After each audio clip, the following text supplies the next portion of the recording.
Hey there, welcome to the Pawpaw Chronicles. You know, one of the things that I did not cover in all the videos that I have posted is seed viability. I have seed here that I'm going to check for viability. Now, not so much the pawpaw seeds, but some other seeds that I had collected a little bit ago. And the seeds that I had collected a little bit ago, although it has nothing to do with pawpaws, are persimmon seeds, another American type fruit. And what a lot of people do is they check their seed for viability to make sure that they're good to go. And I do it with acorns, I've done it with chestnuts, and I do it with persimmons. And what I'm going to do is I'm going to take these persimmon seeds and I'm going to drop them in the water, a little tiny bowl of water, to see if they sink. And as a general rule, if they sink, they're viable. But something that I do want to talk about with pawpaws, you know, a pawpaw, in my personal opinion, is a river bottom tree. And it's a different scenario when it comes to pawpaws. Now I've got 4 pawpaw seeds here that I wanted to show you, and I got another bowl set to the side here, and I'm going to drop them in the bowl.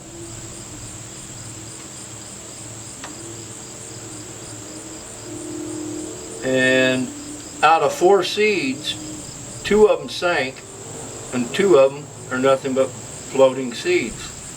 I even tried to push them back down in there and they're floating. Now, had an awful lot of pawpaw seeds that floated last year.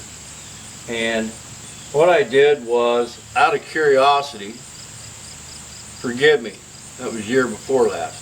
Out of curiosity, I wanted to test something about viability of pawpaw seeds versus viability of other seeds. Those are good seed. Out of all the persimmons I've collected this year, I think I've only found one that was a floating seed in which it got thrown out. But now, the pawpaw, what I had done the year before last is I did the float test. And I took all the seeds that were floating type seeds and I set them to the side and kept them separated from seeds that sank, like these 2 right here did.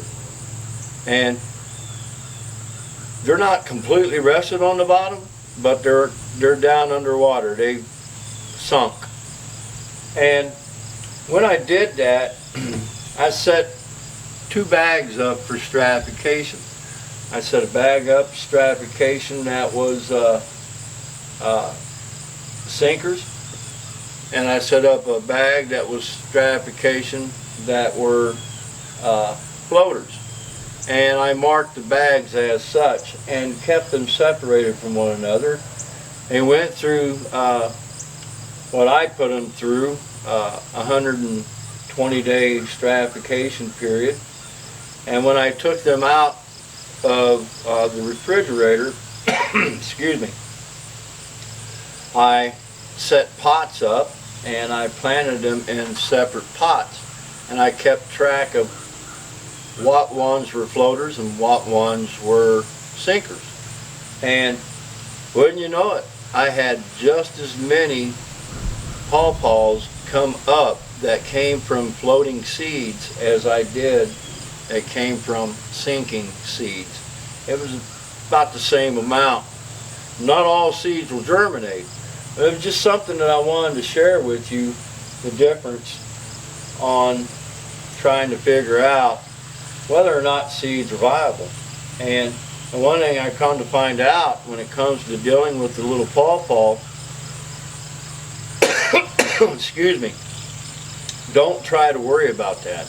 Just go ahead and put them through stratification and then germination and let them grow, because the floaters will grow as easily as the sinkers will grow. And that's something that I've noticed about the Pawpaw, because whenever I was checking for viability, I could not believe the amount of seeds that I had that were floating seeds, and I thought, nah, that don't look right. And then it reeled through my mind what about the pawpaw is I look at a pawpaw tree as a river bottom tree. Down in the southern part of Ohio, when I very first was introduced to pawpaw trees, we were around the riverbank, and there was a lot of pawpaw trees along that riverbank. And well, I think that's Mother Nature's way of spreading its own fruit. My opinion. Could be wrong, but my opinion. And that's just something I wanted to share with you. So whenever you're collecting your pawpaw seeds and you're thinking about viability of seeds, don't worry about that with these. Just go through the stratification period, bypass the idea of seed viability on these, because either they're going to grow or they're not. Now these right here, get rid of this water here, are going to be stratified, and these right here are viable because I did the viability test on them. And I just wanted to share that with you about these pawpaws. The biggest thing that you have to remember about these pawpaws is you have to keep them moist. Do not let them dry out. Do not set them on the counter and allow them to dry out, because from my understanding, with each passing day, you're losing about 20% viability. I'd say 15 more like it, but I could be wrong right there also. It's just something that I learned. Like I said, and I've always said, I learn as I go and share as I learn. I learned that a few years ago, and I thought, you know what? That's something that I probably should share with you, the viewers of this page. Anyways, I hope everybody's having a safe time out there and being kind to one another. Get these in the house and get them set up. My name's Jim. If you like what you see, subscribe. Don't forget to click on that bell for any notifications. Any comments or questions that you may have, I welcome. Y'all have a God bless day.